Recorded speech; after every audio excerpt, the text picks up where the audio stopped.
जय हिंद, नमस्कार फ्रेंड। ज्योति क्लासेस में आप सभी का एक बार फिर से स्वागत है। हेलो दोस्तों, कैसे हैं आप सभी? आई होप आप सभी बहुत ही अच्छे होंगे, स्वस्थ होंगे, स्टडी अपनी कंटिन्यू कर रहे होंगे।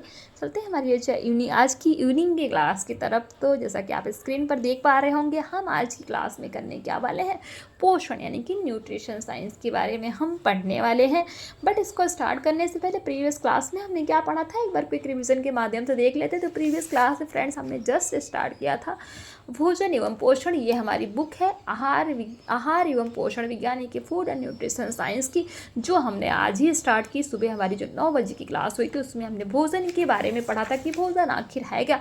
भोजन की हमने अलग अलग परिभाषा देखी थी, अलग अलग वैज्ञानिकों के अनुसार। जैसे कि सुधा नारायण ने भोजन के बारे में अपनी क्या राय दी, शुभांगिनी जोशी के बारे में हमने पढ़ा था, उषा टंडन क्या कहती हैं कि भोजन क्या है।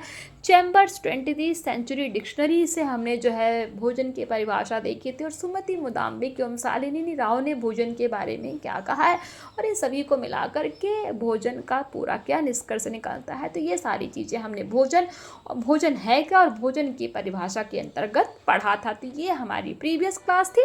अब देखते हैं पोषण। भोजन तो हमने जान लिया कि भोजन क्या होता है, पोषण क्या होता है उसके बारे में हम देखते हैं। न्यूट्रिशन क्या है, तो पोषण की परिभाषा देखिए, it means definition of nutrition. तो डी एफ टर्नर पहली परिभाषा किसकी है, डी एफ टर्नर कहते हैं पोषण के बारे में कि पोषण शरीर में होने वाले विभिन्न क्रियाओं का क्या है, संगठन है, यानी कि मेल है, जिसके द्वारा सजीव प्राणी ऐसे पदार्थों को ग्रहण तथा उपयोग करता है जो शरीर के विभिन्न कार्यों को संपन्न करते हैं, शारीरिक वृद्धि के लिए आवश्यक होते हैं तथा टूट फूट का क्या करते हैं, पुनर्निर्माण करते हैं। इंग्लिश में अगर इनकी डेफिनेशन देखें तो nutrition is the combination of processes by which living organism receives and utilizes the material necessary for the maintenance of its functions, growth and renewal of its components। ये किसने बोला है, टी.एफ. टर्नर ने बोला है। किसके बारे में, पोषण के बारे में। नेक्स्ट परिभाषा है, यूडकिन ने क्या कहा है पोषण के बारे में। तो यूडकिन के अनुसार पोषण मनुष्य एवं उसके बीच का संबंध है। क्या है, पोषण मनुष्य एवं उसके बीच का संबंध है एवं इससे शारीरिक, सामाजिक, मनोवैज्ञानिक तथा जैविकी पहलू भी सम्मिलित होते हैं। सुधा नारायण ने क्या कहा है पोषण के बारे में, तो देखते हैं। सुधा नारायण के अनुसार जिस सूक्ष्म रासायनिक प्रक्रियाओं के द्वारा आहार के पाचन, शोषण तथा संग्रह के बाद उसका उपयोग शरीर द्वारा होता है, उसे ही क्या कहते हैं, पोषण कहते हैं। कौन कहता है, सुधा नारायण कहती हैं। नेक्स्ट परिभाषा है रॉबिन्स डब्ल्यू.डी। तो रॉबिन्स डब्ल्यू.डी के अनुसार पोषण वह विज्ञान है जिसमें भोजन, पौष्टिक तत्व एवं उनके उपस्थित अन्य पदार्थ, उनकी क्रियाओं, पारस्परिक क्रियाएं एवं आपसी संतुलन का स्वास्थ्य एवं रोग की स्थितियों से संबंध होता है। वे क्रियाएं जिनके द्वारा जीव में अंतर्ग्रहण, पाचन, अवशोषण होता है तथा जीव इन पौष्टिक तत्वों का उपयोग कर उनके अंतिम उत्पाद का निष्कासन करता है। इसके अतिरिक्त पोषण सामाजिक, आर्थिक, सांस्कृतिक एवं मनोवैज्ञानिक आवश्यकताओं के अनुकूल भोजन एवं खान पान से संबंधित रहता है। तो ये किसकी परिभाषा हमने देखी, रॉबिन्स डब्ल्यू.डी के बारे में कि रॉबिन्स डब्ल्यू.डी ने पोषण के बारे में क्या है। इंग्लिश में भी इन्होंने लिखा है, क्या लिखा है, nutrition is the science of foods, the nutrients and other substances, therein their action, interaction and balance in relationship of health and diseases, the process by which the organism ingests, digests, absorbs, transports and utilizes nutrients and disposes of their end products. In addition, nutrition must be concerned with soil, economic, cultural and physiological implications of food and eating। है। तो ये English में भी इन्होंने अपनी परिभाषा दी हुई है। नेक्स्ट परिभाषा है एस मुदाम्बिनी एवं शालिनी की। एस मुदाम्बिनी एवं शालिनी राव ने क्या कहा है पोषण के बारे में, तो इनके अनुसार विभिन्न पौष्टिक तत्वों का अध्ययन, उनके कार्य, भोज्य स्रोत तथा उनका मानव कल्याण पर प्रभाव ही क्या है, पोषण कहलाता है। It means the study of various nutrients and their functions, food sources and there effects in human wellbeing is called nutrition.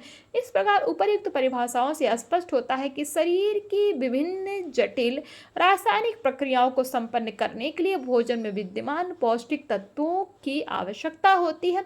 भोजन की अंतर्ग्रहण, पाचन एवं अवशोषण के बाद सजीव द्वारा इन पौष्टिक तत्वों का उपयोग किया जाता है, जिससे शारीरिक वृद्धि होती है, तंतुओं की टूट फूट की मरम्मत होती है, शरीर की उष्णता यानी गर्मी प्राप्त होती है तथा विभिन्न क्रियाओं का नियंत्रण होता है। क्या कहलाता है, पोषण कहलाता है। पोषण की स्थितियां यानी कि कंडीशंस ऑफ न्यूट्रिशन। तो पोषण की मुख्य दो स्थितियां होती हैं। पहला है सुपोषण या उचित पोषण, जिसको हम गुड न्यूट्रिशन कहते हैं। दूसरा है कुपोषण यानी कि माल न्यूट्रिशन है, जिसके बारे में हमने पढ़ा भी हुआ है जब हम सीरीज कर रहे थे क्लास 6 से 12 तक की। तो हमने माल न्यूट्रिशन क्या होता है बहुत ही डिटेल में पढ़ा है। तो देखिए कितना जिन्होंने पढ़ा हुआ है उस सीरीज़ को देखा उनको काफ़ी हद तक कितना हेल्प मिल रहा होगा इसको पढ़ने से। तो देखते हैं पहले तो क्या पोषण की मुख्य दो स्थितियां हमने देखी, क्या सुपोषण या उचित पोषण जिसको हम गुड न्यूट्रिशन कहते हैं, दूसरा कुपोषण यानी कि माल न्यूट्रिशन, क्योंकि वहाँ व्यक्ति को भरपेट भोजन तक नहीं उपलब्ध होता है। फलतः बच्चे, गर्भवती एवं धात्री माताएं अधिकतर अल्प पोषण के कारण क्या हो जाती हैं, कुपोषण का शिकार हो जाती हैं। तो ये हमने कुपोषण के बारे में देखा। नेक्स्ट देखते हैं आहार यानी कि डाइट क्या है। व्यक्ति एक दिन में जितना भोजन ग्रहण करता है, भोजन की वह मात्रा है उस व्यक्ति का क्या कहलाती है, एक दिन का आहार कहलाती है। सपोज आपने मॉर्निंग से लेकर के नाइट तक यानी कि ब्रेकफास्ट टू डिनर जितना आपने खाया है वो क्या है, आपका एक दिन का क्या है, आपकी डाइट यानी कि आहार है। अब देखते हैं संतुलित आहार की। संतुलित आहार के बारे में यानी कि बैलेंस डाइट, याद आ रहा होगा जिसने भी सीरीज़ देखी क्लास 6 से 12 की, बैलेंस डाइट हमने कितना अच्छे से डिटेल में पढ़ा हुआ है। तो बैलेंस डाइट वह आहार जिसमें पर्याप्त मात्रा में पौष्टिक तत्व जैसे कार्बोज, प्रोटीन, वसा, खनिज, लवण एवं विटामिन विद्यमान होते हैं, जो व्यक्ति की शारीरिक वृद्धि एवं विकास के लिए पर्याप्त हो, उन्हें क्या कहा जाता है, संतुलित आहार कहा जाता है, अर्थात संतुलित आहार कहलाता है। संतुलित आहार में पानी एवं रेसे यानी कि रफेज भी पर्याप्त मात्रा में होने चाहिए। इसके अलावा आहार आकर्षक, स्वादिष्ट एवं व्यक्ति की रुचि के अनुकूल होना चाहिए।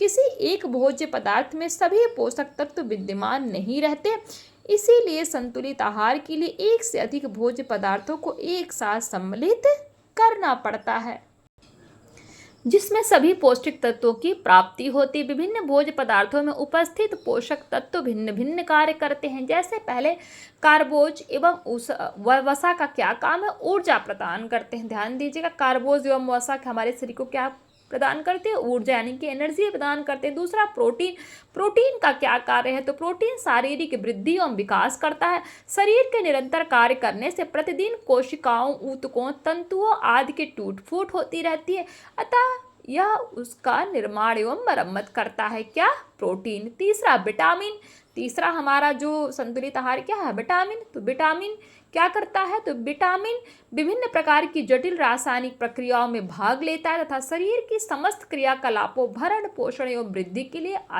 आवश्यक है। चौथा है हमारा खनिज लवण, शरीर का निर्माणात्मक कार्य जैसे अस्थियों, दांतों, कोमल तंतु, रक्त आदि का निर्माण एवं विभिन्न क्रियाओं का नियंत्रण करता है। नेक्स्ट हमारा पांचवा क्या है, रेसे। तो रेसे का क्या है, रेसे यानी कि फाइबर्स, तो भोजन के पाचन में सहायता करते हैं तथा आमाशय में क्रमानुकुंचन गति का कार्य करते हैं, जिससे भोजन आंतों में नहीं चिपकता तथा सरलता से इसका पाचन हो जाता है। और नेक्स्ट हमारा जो है जल है, तो जल शरीर की सभी क्रियाओं जैसे अंतर्ग्रहण, पाचन, अवशोषण, वहन, चयापचय, उत्सर्जन आदि के लिए आवश्यक होता है। यह शरीर के ताप क्रम को नियंत्रित करता है। तो ये तो हमने देखा क्या, संतुलित आहार। संतुलित आहार में कार्बोज, प्रोटीन, विटामिन्स, खनिज लवण, रेशे और जल, यही होते हैं ना। तो इन सभी के कार्य क्या क्या हैं, ये सभी हमारे शरीर में क्या कार्य करते हैं, इनके बारे में भी हमने देखा। तो आई होप संतुलित आहार आपको समझ में आ गया होगा। अब देखते हैं हमारा नेक्स्ट है असंतुलित आहार, यानी कि अबैलेंस डाइट क्या है। ध्यान दीजिएगा, संतुलित आहार हमने पढ़ा, उसके कार्य के बारे में हमने जाना। अब देखते हैं असंतुलित आहार यानी कि अबैलेंस डाइट क्या है। तो जब आहार में एक या एक से अधिक पोषक तत्वों की कमी या अधिकता रहती है तो वैसा आहार ही क्या कहलाता है, असंतुलित आहार यानी कि अनबैलेंस डाइट कहलाता है। भारत जैसे गरीब देश में गरीबी और अज्ञानता के कारण यहाँ के अधिकांश निवासियों के आहार में पोषक तत्वों की काफ़ी कमी रहती है। इनके आहार में कैलोरी की अधिकता रहती है, 90% तक रहती है। कितनी कैलोरी की 90% तक अधिकता रहती है, जबकि प्रोटीन जो पशुजन्य स्रोत से प्राप्त होनी चाहिए बिल्कुल ही कम होती है। नेक्स्ट है हमारा सुपोषण या उचित पोषण, गुड न्यूट्रिशन। तो यह वह स्थिति है जिसमें भोजन में सभी पौष्टिक तत्व व्यक्ति की उम्र, लिंग, शारीरिक व मानसिक क्षमता, अन्य आवश्यकता के अनुकूल रहते हैं। सुपोषण या उचित पोषण कहलाता है। उचित पोषण से व्यक्ति शारीरिक एवं मानसिक रूप से स्वस्थ है। दूसरे शब्दों में सुपोषण से तात्पर्य व्यक्ति के संपूर्ण स्वास्थ्य से है। तो सुपोषण या उचित पोषण आपको समझ में आ गया। सुपोषण का मीनिंग क्या है, आप आसान भाषा में कह सकते हैं कि व्यक्ति का संपूर्ण रूप से स्वस्थ होना ही क्या है, सुपोषण। उचित पोषण अर्थात गुड न्यूट्रिशन है। नेक्स्ट है कुपोषण यानी कि माल न्यूट्रिशन। इसके बारे में भी हमने अपने सीरीज में डिस्कशन किया है। तो माल न्यूट्रिशन क्या है, यह पोषण की वह स्थिति है जिसके कारण व्यक्ति के स्वास्थ्य में गिरावट आने लगती है। यह एक या एक से अधिक तत्वों की कमी, अधिकता या असंतुलन से होता है क्या, कुपोषण, जिससे शरीर रोगग्रस्त हो जाता है। आहार में पोषक तत्वों की कमी होने से अल्प पोषण यानी कि अंडर न्यूट्रिशन तथा अधिकता से अति पोषण यानी कि ओवर न्यूट्रिशन हो जाता है। अल्प पोषण से विभिन्न प्रकार की बीमारियां जैसे रक्त अल्पता, जिसको हम अनीमिया बोलते हैं, विटामिन न्यूनता जनित रोग, रतौंधी, स्कर्वी, अस्थि मृदुता, अस्थि विकृति, सूखा रोग, क्वासियोरकोर एवं अन्य अनेक बीमारियां हो जाती हैं। किसकी कमी से, पोषण की कमी से यानी कि अल्प पोषण से। अब देखते हैं अति पोषण यानी कि ओवर न्यूट्रिशन। तो ओवर न्यूट्रिशन भी शरीर के स्वास्थ्य के लिए हानिकारक होता है। इससे मोटापा बढ़ता है और मोटापा विभिन्न बीमारियों जैसे हृदय रोग, उच्च रक्तचाप, धमनियों में वसा का जमाव आदि की जननी है। विकसित देशों में कुपोषण अतिपोषण के कारण होता है, जिससे मोटापा यानी कि ओबेसिटी, जिसको हम कहते हैं, उच्च रक्तचाप, हाई ब्लड प्रेशर, हृदय रोग, कॉर्नियरी डिजीजेस आदि होते हैं। अविकसित एवं विकासशील देशों में कुपोषण अल्पोषण के कारण होता है। आहार में वसा की मात्रा भी कम होती है। आहार में विटामिन तथा खनिज लवण की मात्रा भी दैनिक, ध्यान दीजिएगा, आहार में विटामिन तथा खनिज लवण की मात्रा भी दैनिक आवश्यकता के अनुरूप न होकर काफ़ी कम होती है। विटामिन ए, डी तथा बी कॉम्प्लेक्स की काफ़ी कमी रहती है। तो ये तो हमने किसके बारे में जाना, अतिपोषण यानी कि ओवर न्यूट्रिशन के बारे में। नेक्स्ट है हमारा पोषक तत्व यानी कि न्यूट्रिएंट्स। क्या है, न्यूट्रिएंट्स। तो इसके बारे में हम चर्चा करेंगे नेक्स्ट क्लास में। थोड़ा थोड़ा पढ़िए जिससे चीज़ें आपको समझ में आ जाए। तो आज की क्लास में हमने क्या पढ़ा, एक बार फटाफट को एक रिवीजन के माध्यम से देख लेते हैं। तो फ्रेंड्स, आज की क्लास में हमने पढ़ा क्या, पोषण यानी कि न्यूट्रिशन क्या होता है। न्यूट्रिशन की हमने परिभाषा देखी D.F. टर्नर के अनुसार। यूडकिन क्या कहते हैं न्यूट्रिशन के बारे में, सुधा नारायण की परिभाषा देखी। Robins W.D. के अनुसार जो है क्या है पोषण, वो भी हमने देखा है। फिर हमने देखा कि एस मुदाम्बिनी एवं शालिनी राव ने पोषण के बारे में क्या कहा है। तो ये सारी चीज़ें हमने देखी। पोषण की स्थिति हमने देखी यानी कि कंडीशंस ऑफ न्यूट्रिशन। हमने पढ़ा कि पोषण की मुख्य 2 स्थितियां होती हैं, सुपोषण या उचित पोषण, जिसको हम गुड न्यूट्रिशन कहते हैं। दूसरा है कुपोषण यानी कि माल न्यूट्रिशन।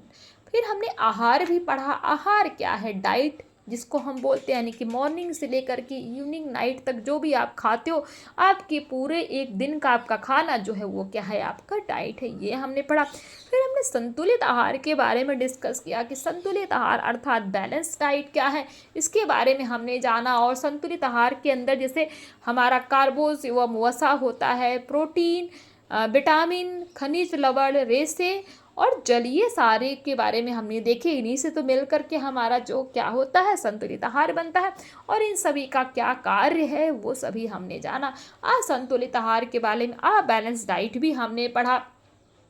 फिर उसके बाद हमने सुपोषण या उचित पोषण को भी जाना। कुपोषण, माल न्यूट्रिशन को भी हमने समझा। पोषण की जो मुख्य स्थितियां हैं, सुपोषण और कुपोषण, उसको हमने डिटेल में यहाँ पे डिस्कस किया।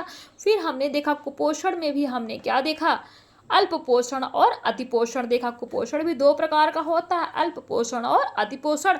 तो अल्प पोषण के बारे में हमने पढ़ा, यानी कि माल न्यूट्रिशन, और अतिपोषण यानी कि ओवर न्यूट्रिशन के बारे में हमने पढ़ा। पोषक तत्व तो ये हम कवर करेंगे फ्रेंड्स हमारी नेक्स्ट क्लास में। तो आई होप जो भी हमने आज की क्लास में पढ़ा, आई होप आपको समझ में आया होगा, क्लास अच्छी लगी होगी। अगर आपको हेल्प मिल रही है तो बताइए, कमेंट करिए, फीडबैक दीजिए, मुझे काफ़ी सपोर्ट मिलता है फ्रेंड्स, काफ़ी मोटिवेशन मिलता है आगे और भी अच्छे तरीके से काम करने के लिए। मैं आपको अच्छा से अच्छा प्रोवाइड कराना चाहती हूँ, जिससे कि आप अच्छे से अच्छे पढ़ें और आपका जो है डेली का आपका रिवीजन भी होता जाए। तो आज की क्लास को यहीं तक करते हैं और मिलते हैं हमारी नेक्स्ट क्लास में। पोषक तत्व यानी कि न्यूट्रिएंट्स नहीं करेंगे फ्रेंड्स। आज हमारा ध्यान दीजिएगा, आज हमने जैसे हमने अकॉर्डिंग टू प्लान किया है कि हमने आज फूड एंड न्यूट्रिशन पढ़ा, और नेक्स्ट क्लास में हम होम मैनेजमेंट स्टार्ट करेंगे। अपना जो हमने पढ़ा था होम मैनेजमेंट, उसके आगे से हम पढ़ेंगे। तो अल्टरनेटिव डे पे, क्योंकि टाइम अब धीरे धीरे निकल रहा है, एग्ज़ाम्स का नोटिफिकेशन आते जा रहा है आपका है, तो इस वजह से जो है अल्टरनेटिव डे पे हम जो है अपनी टॉपिक वाइज क्लासेस करेंगे। तो नेक्स्ट क्लास में हमारा होम मैनेजमेंट स्टार्ट हो ही गया है। हमने एक टॉपिक डिस्कस कर लिया, नेक्स्ट टॉपिक के साथ मिलते हैं अगली क्लास में। तब तक के लिए जय हिंद, नमस्कार। हंसते रहिए, मुस्कराते रहिए, एक दूसरे की हेल्प करते रहिए। धन्यवाद।